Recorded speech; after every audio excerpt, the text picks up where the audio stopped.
নাটোরের সাবেক এমপি শফিকুল ইসলাম শিমুলের গানম্যান ছিল। তার নির্যাতনে এতটা নির্যাতিত আমরা, যার কারণে আজকে এই পর্যায়ে আসতে বাধ্য হয়েছি।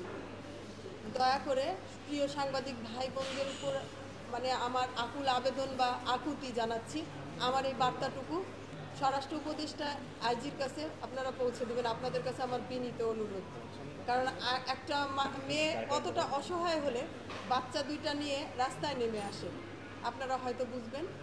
তো এই কনস্টেবল মোশাররফের সাথে আমার 2003 সালে পারিবারিকভাবেই বিয়ে হয়। বিয়ের পর থেকে সে যৌতুকের দাবি করে, নগদ 2 লক্ষ টাকা যৌতুক নিয়েছে।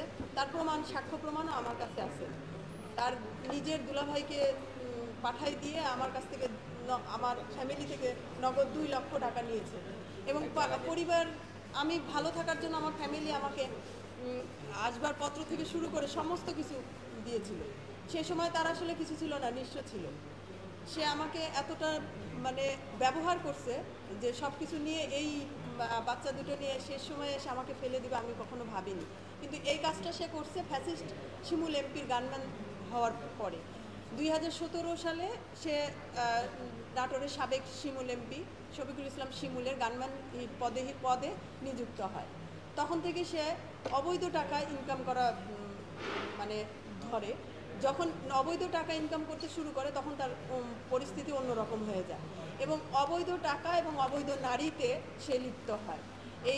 আমি যখন এই বিষয়গুলো জানতে পারি যে আমার হাজব্যান্ড একটা পরকীয়ায় লিপ্ত হয়, তখন থেকে আমার উপরে শারীরিক এবং মানসিক নির্যাতন শুরু হয়।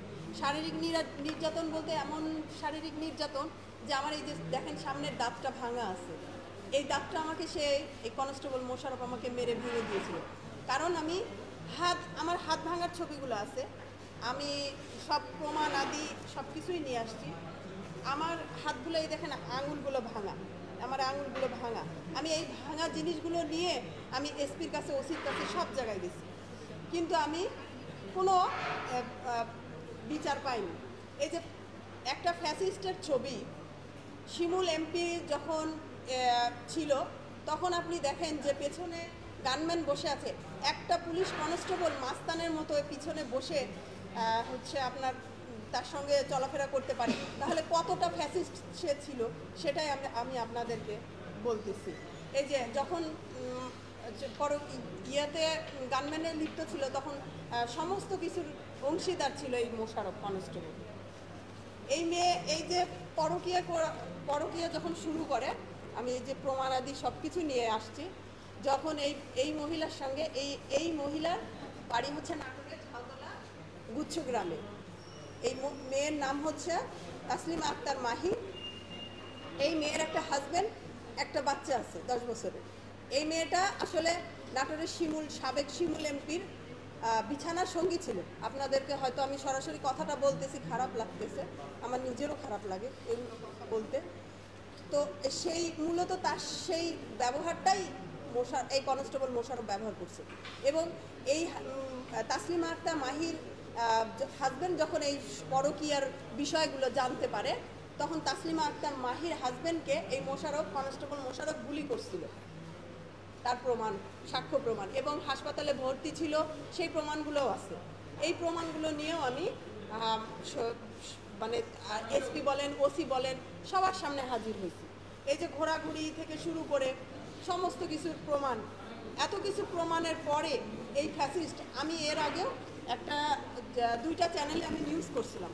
সাবেক এমপি থাকা অবস্থাতেই আমরা জানের ভয়ে ছিলাম। আমাকে সাবেক শিমুল এমপি তো অনেক অপমান অপদস্থ করছে। আমি যখন এই বিচারগুলো নিয়ে এসপির কাছে, ওসির কাছে গেছি, তখন তারাও আমাকে অপমান করতে ছাড়েনি। আমি যখন নাটোর লালবাজারে আমি যখন এই তাসলিমা আক্তার মাহি সহ লালবাজারে মোশাররফ কনস্টেবল বাসা নিয়ে থাকতো, আমি যখন এই তাসলিমা আক্তার মাহি সহ জনগণের সহযোগিতায় এই মোশাররফ কনস্টেবলকে একসাথে হাতে নাতে ধরি, তখন আমার বাসায় জাহিদ মেম্বার ছিল সাবেক, ওনাকে ছাড়াই দেয়, কনস্টেবল মোশাররফকে ছাড়াই দেয় এবং আমার বাসায় ওসিকে বলে পুলিশ পাঠায়। আমি কোনো বিচার চাইতে পারিনি, আমি এতটা নির্যাতিত ছিলাম।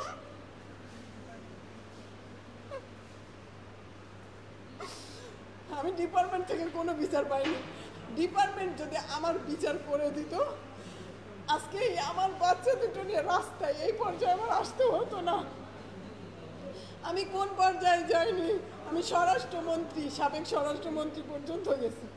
সাবেক স্বরাষ্ট্রমন্ত্রী ওখানে সাবেক শিমুল এমপি ফোন করে দিছে, আমার সামনে এসপিকে ফোন করে দেয়। এসপি বলে স্যার এটা কী করবো, মোশাররফকে কী করবো, সে তো নির্যাতন করছে, তার বিচার কী হবে? এমপি বলে যে এটা কিছু করা লাগবে না, আপনি ছেড়ে দেন, ছেড়ে দেন। আমি আমি কেন বিচার পাবো না ফ্যাসিস্ট সরকারের? ফ্যাসিস্ট সরকারের সকলের যদি বিচার হয়, তাহলে এই সাবেক কনস্টেবল এমপির গানম্যান এখনো কিভাবে চাকরিতে বহাল থাকে? আমি এটা আমি বুঝি না। কারণ আমি তো তার কোনো মিথ্যা অভিযোগ নিয়ে আসিনি, আমার সমস্ত কিছু প্রমাণাদি আমি নিয়ে আসছি। আমার এমন কোনো মানে প্রমাণ নাই যে তার কল রেকর্ড আছে, তার মেয়ের সঙ্গে কথোপকথনের কল রেকর্ড আছে, তাকে বাসায় ধরছি সেই রিপোর্টগুলো আছে। একটা কনস্টেবল কত টাকার মালিক? ফ্যাসিস্ট সরকার এমপি থাকাকালীন তার ব্যাংকের চেকও আমি কিছুটা জোগাড় করতে পারছি। এই যে আপনারা দেখেন, এখানে 2 লক্ষ টাকার চেক আছে, এখানে 5 লক্ষ টাকার আছে। একটা কনস্টেবলের বেতন কত? এখানে 41,000 টাকা। আর একটা আছে 9 লক্ষ টাকার, একটা আছে 10 লক্ষ টাকার।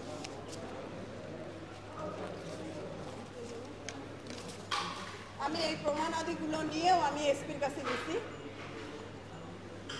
এই যে এখানে 9 লক্ষ টাকার একটা চেক আছে, ইসলামী ব্যাংকে ছিল। এখানে 10 লক্ষ টাকার।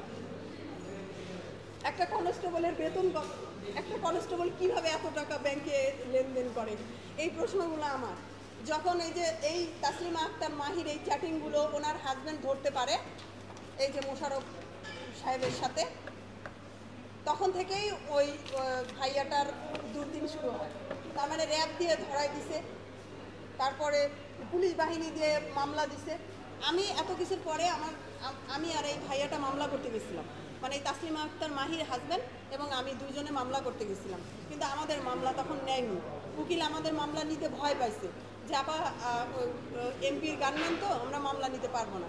আমরা অসহায় হয়ে গেছি, অসহায়, এতটা অসহায় ছিলাম।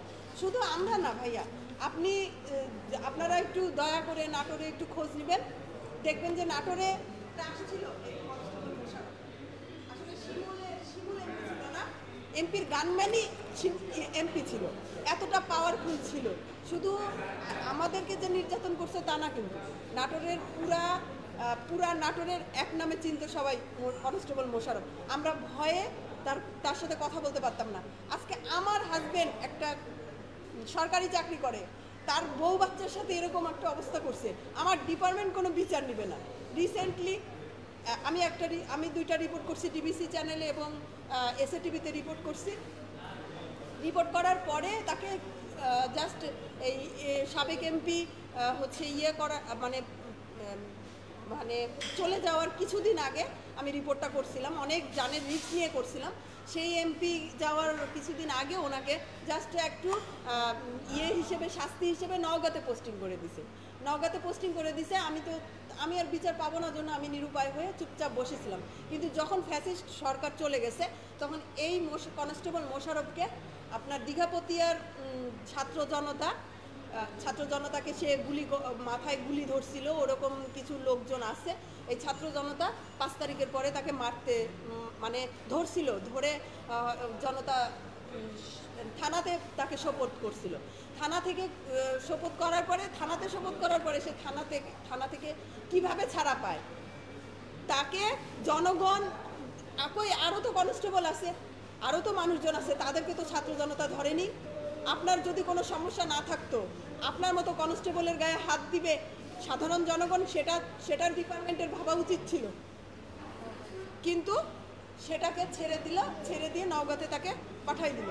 আমি নওগাঁতে যেয়ে দরখাস্ত করছি। আজকে এই ফ্যাসিস্ট সরকার যাওয়ার পরে নওগাঁতে আপনার হচ্ছে আমি ইয়ে করছি, দরখাস্ত করছি। আজকে 7 থেকে 8টা মাস ধরে আমি নওগাঁতে এসপির দ্বারে ঘুরতেছি, ওসির দ্বারে ঘুরতেছি। আমি মানে এমন কোনো জায়গা নাই আমি যাইনি। আমি কেন বিচার পাবো না আপনারা বলতে পারেন? আমার বিচারের আমি ন্যায্য বিচারের জন্য পথে পথে ঘুরছি। আমি কেন বাচ্চাদের জন্য পথে পথে